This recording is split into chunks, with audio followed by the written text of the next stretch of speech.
Összegyűltünk, hogy édesanyámra, dr. Koppmányára gondoljunk, érte imádkozzunk.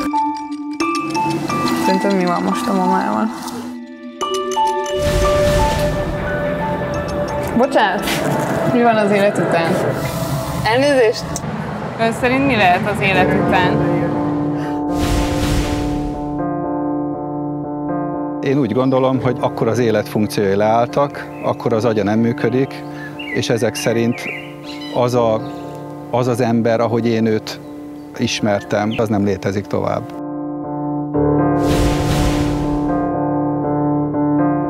Élet után? Hát onnan nem jött még vissza senki. Jézus kivéve, és ő sem mondott sokat. Fél a haláltól. Itt látható a betegnek a lépe, a betegnek a szíve. Az ember leül és elképzeli azt a pillanatot, amikor meg fog halni. Ön mit ért lélek alatt? Én úgy gondolom, hogy ezt nem pont egy ateistától kéne megkérdezni. A lélek? Hát az valami speciális, más hullámhosszon lévő szubstancia. De akkor most le van fagyasztva ott 7000 lélek?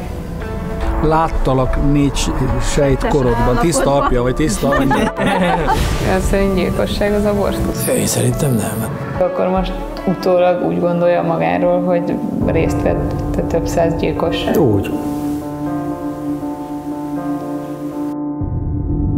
Valószínű, annak a létnek is volt értelme. Befogad és kitaszít a világ.